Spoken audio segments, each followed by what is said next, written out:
Congrats, you just created your new business. Here's what you need to do in the first 30 days. 1, you need to open a business bank account. You have to separate your personal finances from your business. So, this is why you need a separate bank account for your business. Do not pay for business items from your personal account, it gets really messy. Just have a separate account, deposit cash into that account. Even if it's your own personal cash, take it out of your personal account, move over to your business account, deposit it there, and spend there, right? Okay. So next, you're going to link your business account to your accounting software. So you're going to go home after you open your business account. You're going to find a platform like Wave Accounting. That's what I use and recommend to most of my clients. And you're going to then use the software to link it to your business bank account that you just opened. After that, you may want to now purchase a domain, create a logo. You just want to make sure that you are able to start to secure some of the key items for your branding. So if you have a specific business name that you're using, obviously you have one because you just created your entity. If that's the name that you're going to go with for your business, try to find a domain that's a .com, a .co, yourbusinessname.com, or something as close to that as possible so that people can clearly link your business and your brand to this website. Once you've done that and you start to secure some of your branding items, you're going to select a CRM or payment platform. That's essentially a tool or a software that you're going to use to be able to send invoices, schedule meetings, collect payments, send emails to clients. CRM stands for Client Relationship Management Software. So this is essentially a one-stop shop for you to have all of your interactions and engagements with your clients and manage that relationship. I use HoneyBook. I will also share a link where you could potentially get 40% off for a limited period of time. But I've been using HoneyBook for years and I love it. Next, days 16 to 30, you want to make sure that you also have a place for people to find you online. You may have heard the term SEO, search engine optimization. That's linked to your website. So you're going to want to use someone or spend time to design a website for yourself. I've used Pluma. If you've gone to my website recently, our new website was done by Pluma. They were great. They really understood our branding. They took the time to really develop copy that made sense for my vision, and it was a great and seamless experience.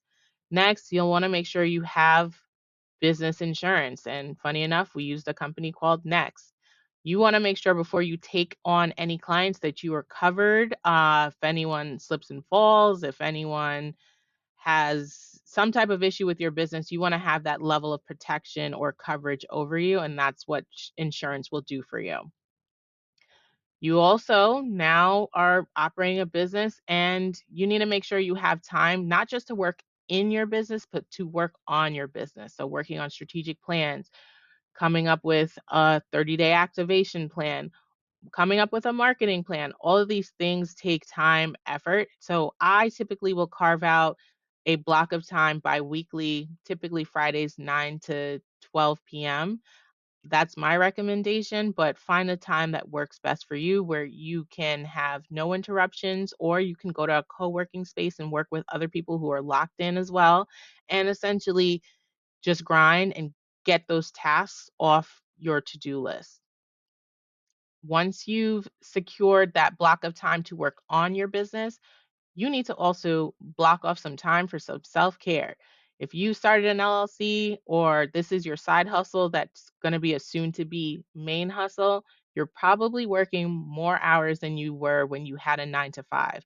So, having self care is going to be paramount.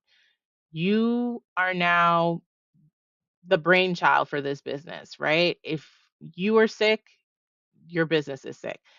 You have to take time to go to all of your appointments, schedule a massage, just plan something fun for yourself. It's really crucial that you make sure that you take care of your well being so that your business can be well.